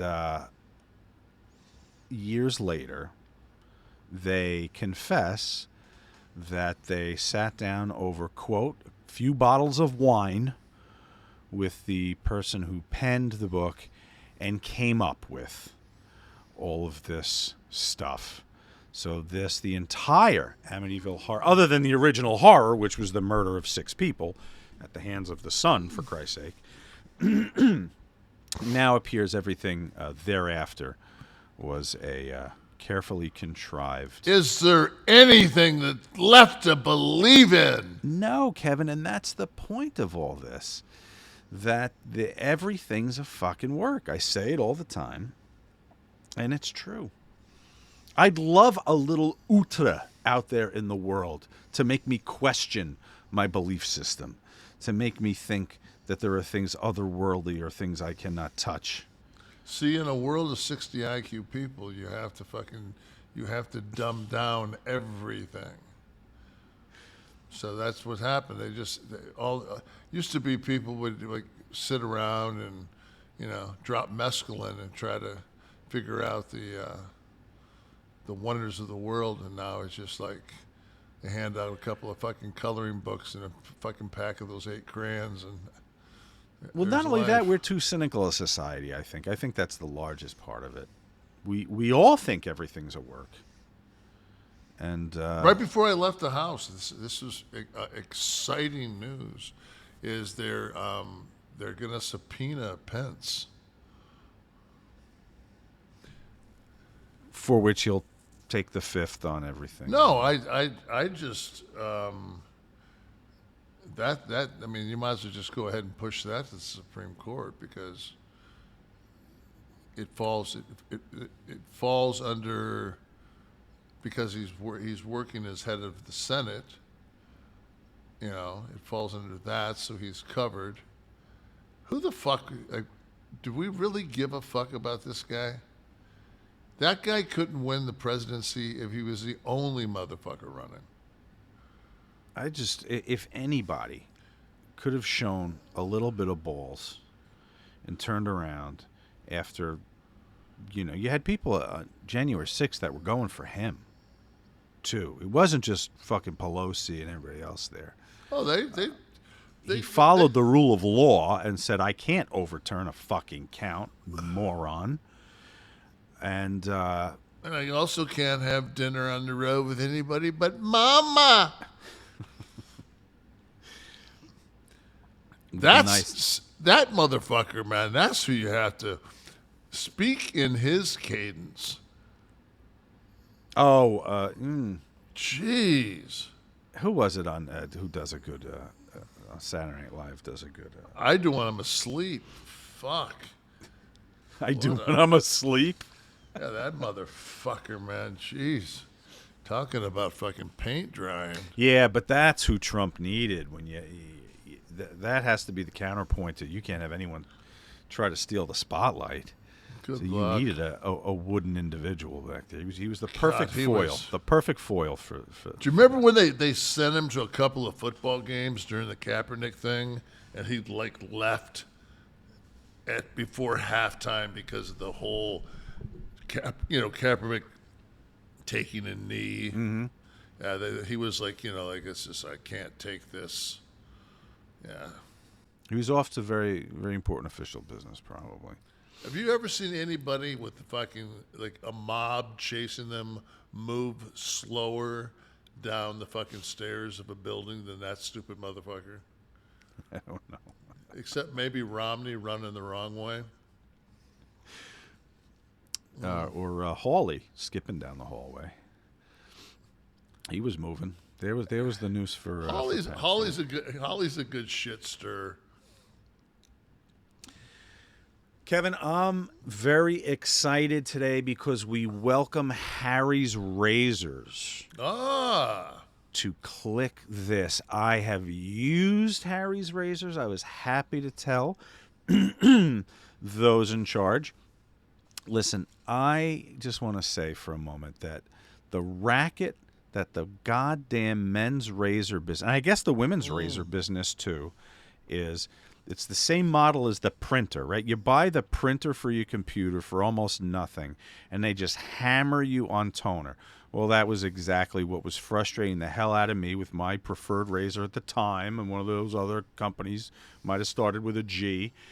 And buying the blades was ridiculously expensive.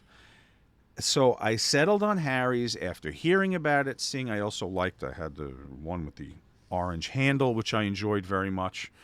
And then maybe thought it was too obnoxious and went to a blue, but I think I still have it upstairs, the orange. If when summer comes, if I want to add a little flair to my shaving routine.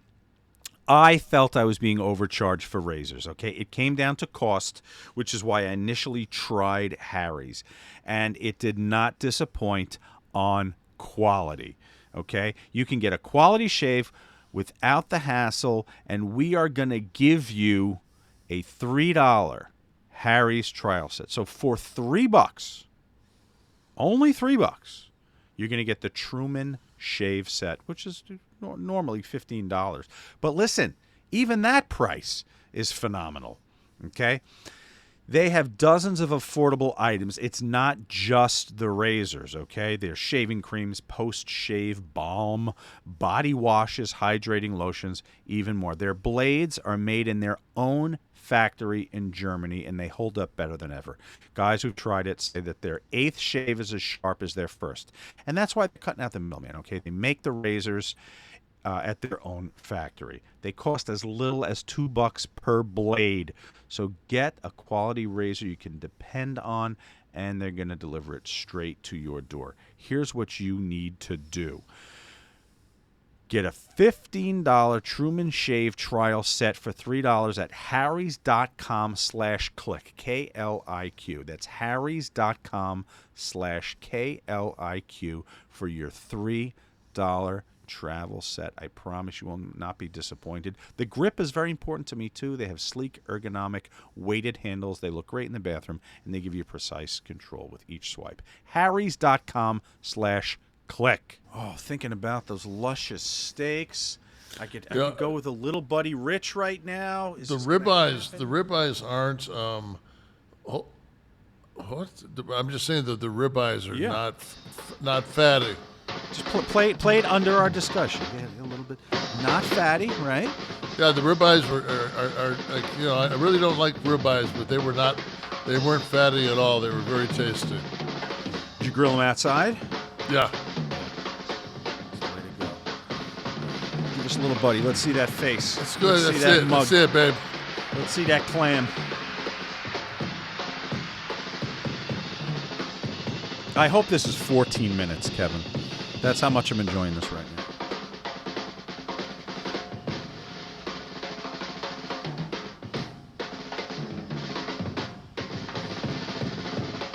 Wasn't this Buck Zumhoff's entrance theme? Yes. One cymbal shot for every kid. That's unbelievable. All right, everyone. It is time for Ask Nash. This is perfect. Ask Nash. This is your way to get to talk to Kev. Hashtag. Ask me about somebody I know fucking nothing about. Ask Kev. Please, next week, send in more requests for Watt Wrestler or Watt Worker, whatever the hell I called it. Silver Bullet asks you, Kevin. He says you've discussed checks he gets for merchandise items, but I'm curious how the royalties are for video games nowadays. I know your last year WWE released an NWO Collector's Edition of their game. Did that lead to a bump in royalties? Yes. Okay. Well done. I saw the lineup, by the way, for the 2023 game. What's it called? Where is it here? I have it here somewhere. The new game is called... Oh, it's the 2K23, WWE 2K23. Now you're on there as Nash and Diesel. So is your salary doubled? And Yes. and as Buddy Rich maybe. And that's the thing is that I'm also going to go on as Buddy Rich this year. There's the list. There's like 600 fucking wrestlers on this thing. Oh, I know. That obviously diminishes your check, right? 'Cause Yep. more people have to. It used to be very, very, 40, 50 people. So, is there any increase because you're in there in two incarnations and maybe? It does, yeah, but it's a. That used to be a $60,000 gig if you made the video game. Now it's, I don't know, maybe 5, 7, something like that. Oh, wow. All right, Sean Eng says, when DDP rejected the NWO on Nitro, you went to hit him and he ducked. You went over the top rope, you landed on a table, and flipped it toward the guardrail. Was anyone hurt in that moment? And any other instances where a fan got hurt accidentally? Just my feelings. You're emotionally damaged from his... My feelings were hurt. I went over so fast, I was trying to go through the table, but I couldn't. I just, so I had to do all I could to. But if the person would watch, I basically guided it down with me. It didn't go over. It wasn't like a fucking Indy 500 where the car goes up in the crowd. So doing the right thing, taking care of everybody. Mark Capps, speaking of historic buildings being gone, what memories do you have of the old Tiger Stadium? Were you there in 1984 when they won the series? And are there any more Bob Nash tales to be told? Mark's a big Bob Nash fan. I think one of the things that you never forget as a child is the first time you go into a major league ballpark with Buck Zumhoff. With Buck Zumhoff as your chaperone. Yeah. Okay, everybody, we need to take a piss. I'm good. Nope, we need to take a piss. No, Buck, I'm good. Get in the stall, everybody in the same stall. Come in. Why does that guy have a boom box? Plenty of room in here. So that you can't hear the kids scream. But my dad took us to a twilight doubleheader against the Minnesota Twins. And, man, I'd never seen grass that green. And he got us box seats right on the third base line. The guy comes and puts a little cover in the old Tiger Stadium. Really, they put the little fabric cover over your seats, and that was. And I mean, of course, me and my brother both have our mitts. Like you remember when you were catch a foul ball? Oh yeah, you're gonna fight. I mean, who doesn't catch a foul ball? Me, never. But I think my brother's got one. But my brother was, I think, has actually sat on the bleachers just to get a ball. We run down the kid, push him and get the ball. I'm not a baseball fan at all. It's far too slow and there's too many games. I just can't deal. I think during the 33 episodes we've covered this. Yeah. Now I though had a unique opportunity to accompany someone, a sports writer who was blind, who used to write for Yankees Magazine. Ed Lucas is his name. I was friends with his son in college, and he was like, I can't take my dad to the game this weekend. Will you go and shoot some footage? He's got to pick up some memorabilia that they're going to sign, that they're going to auction off. He ran a school for the blind. And I was like, yeah, I guess. So hold on. So his dad wrote about the Yankees and he was blind? This is an amazing story. Derek Jeter actually optioned his life story to try and turn it to a movie. Yes, he was hit by a ball in Little League, so baseball actually blinded him in one eye, and then the other eye lost sight because it was overworking to compensate. And so he would write about the games by listening to the games. And he became a staple in the Yankees. Everyone knew him in the organization and everything. And Ed would go to the games, and I'd have to walk him around. So now, I'm not a baseball fan, but I know there's something cool going on here when he's like, I got to find Strawberry. Walk me downstairs. Go to this elevator. He would know, 10 steps this way, whatever. You see the elevator over there? Take that down. Hit this button.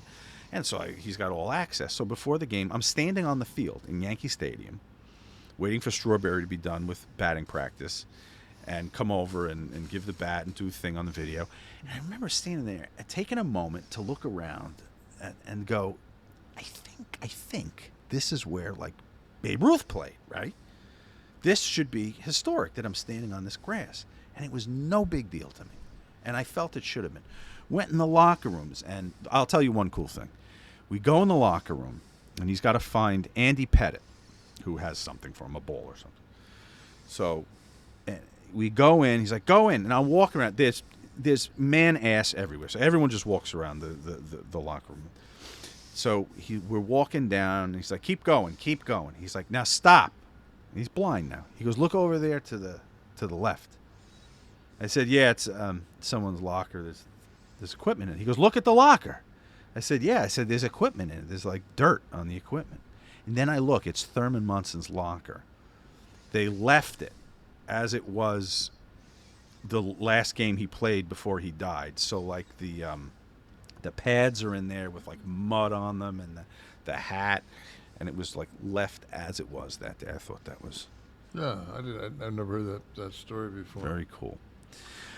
Mitch, thanks for the great podcast. Kevin Sean Nash, how did you meet Mrs. Nash? How did you know she was the one? And what are the best signs to look for in a great woman? Well, you don't know they're a great woman until after 35 years later and they're still putting up with your shit. We met at a gym. She didn't like me. I was a musclehead. She was a school teacher. She was an education major going to college. I wore her down. I actually asked her if she wanted to go to lunch, and I took her. I think I've told this story on this before. I took her to Monet was at the High Museum, which is the art museum in Atlanta. I took her to Monet. They were showing Water Lilies and the House of Parliament, both. And she was like, wow, okay, maybe this guy has a little bit more, And then What, you think you were a big dumb jock? You weren't cultured? I think the fact that I was carrying a boombox was the tip off. Yeah, she thought maybe I could be a pedophile. So I don't know. And you had the moniker Kev Rock and Roll Nash. So that didn't bowl her over. Circa 19. What year are we talking here? 89, 90? Oh shit! I got married in 80. So I got married in 88. So it's probably 87. 87. All right. Fernum Schnavitz III. Kev, who's a better rebounder basketball player, Rodman or Barkley? Show is better than ever. Can't imagine how much I appreciate Monday morning content when I'm on the road in a rig. Thanks to you and Sean so much. Go ahead. Well, I mean,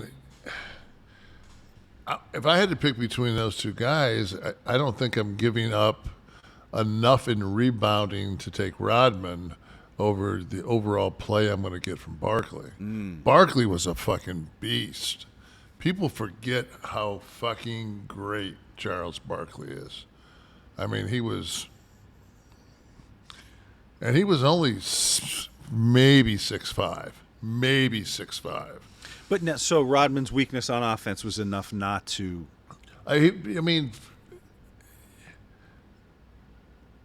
there was no way that fucking Rodman would ever score 50 points in a game. And and Barkley had that capability on any given night. But the Worm was grabbing double-digit boards every night. Well, shit, I bet you Barkley fucking. What's Barkley's career stats? Let's get his career average. Career average on points and rebounds for Barkley. While we do that, I will tell you that Christopher Cornett would like to know. He said, "I know I've heard real Kevin Nash's thoughts on chops, and on the chop punch combo, but what are your and Sean's thoughts on the chop clothesline combo? Personally, I don't understand the point of the chop. Just hit the clothesline." I concur. So here's some video of it. It's pretty well executed, I guess, for a chop clothesline combo.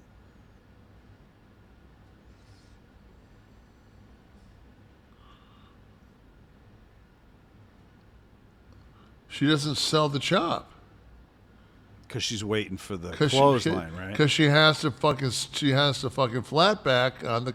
So there's no upper body movement whatsoever on the chop. Correct. And because she's got to wait to fucking snap bump on the fucking clothesline. And she doesn't do that worth a shit either. Her feet leave the ground when she's almost perpendicular.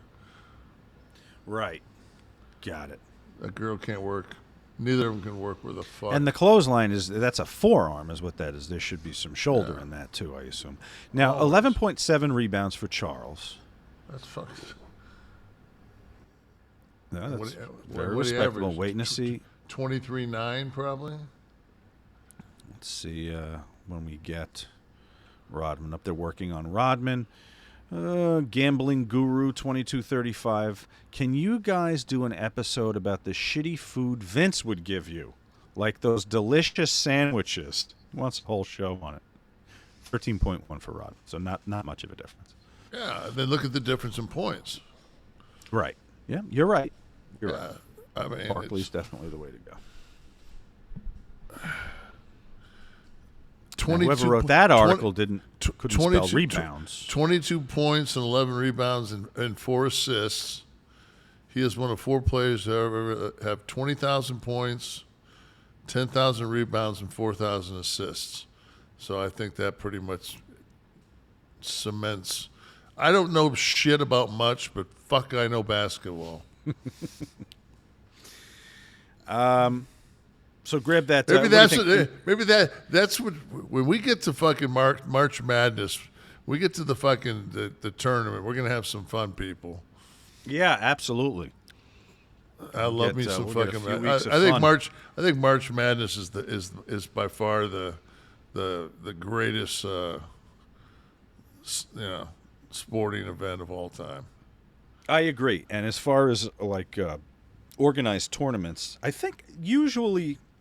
I feel anyway, and I'm just a casual fan. I never played outside of school, but the seeding and the rankings always seem to be very, very accurate, very, very well done, and the amount of times that a 16 seed has beat a 1 seed, I want to think it's either 1 or 2 times, and it's been in the last 10 years. I mean, it's just like there's so much parity in college basketball. This is the thing that I want to ask the people out there. So when I was playing basketball, there was the legend of like Helicopter, whatever the fuck his name was. He played out in the Rutger leagues, and he could fucking touch the top of the backboard. I look on Instagram now, and there's like sophomores in high school that are fucking having to fucking like duck underneath the backboard when they dunk, and it's just everybody just have incredible hops now. Like, what the fuck did they drop the rim to 9 feet and they don't know about it? I mean, I watch these fucking highlights on Instagram, and I'm thinking to myself, like, what is this fucking? Is this Nerf? It's unbelievable, man. I don't know. Herman Helicopter Knowings said he could fucking, what was it, put a quarter on top of the backboard and leave change or some shit. That was his claim to fame. I don't know. Do you feel there's more height now? There are more players getting above the rim now than there were. Jeez. Now, stylistically, it wasn't played that way. I mean, no. Dr. J, and you see the. Well, if you really look at it, I mean, the game. If somebody would have told me when I was playing college basketball that you would post up a big man and get the ball to him 6 feet from the goal, and his first instinct was to fucking pivot and not take the 6-foot shot, but to throw it to the opposite corner where the fucking defense had rotated to give the wide open 3-point shot, because of course 3 is more than 2. And I would play Tristen in NBA Live and you know all the different games, and I would pound it down his fucking throat. I mean, would in the post. Yeah. I'd take 2 7-footers and a decent point guard that could shoot a little bit just to get him, and he'd get so pissed because he'd have fucking all shooters, and he'd bomb, and I'd always have fucking. After my big guys, I'd pick like Matt Barnes and put Matt Barnes on whoever his best score was and just defense the shit out of him, and I'd beat him, and he'd be like, "Fucking, this just sucks, Dad. I don't want to play basketball with you." I'd be like, "All right." But Madden I suck at because I still want I grew up in that era, man. It's like I have to run for 100. Somebody's got to have 100 yards rushing on my team, or I'm pissed. You're grinding it out in Madden. Oh, fuck yeah. Well, it is time for me to remind everyone that Kliq This is a production of, and you hear a bell, an angel got its wings. Kliq This is a production of Butch and Sundance Media, produced in association with Podcast Heat, created by Tristen Nash, Kevin Nash, Sean Oliver, producer Steve Kaufman, graphics by Dominic D'Angelo, title, sequence, and audio edit by Wesley Burleson, theme song by Dale Oliver, technical research by Tristen Nash. Can I give some love? This is my 2023. This is my. That makes all the noise, but this is my G Code Nutrition. This is a company that's been really, really good to me.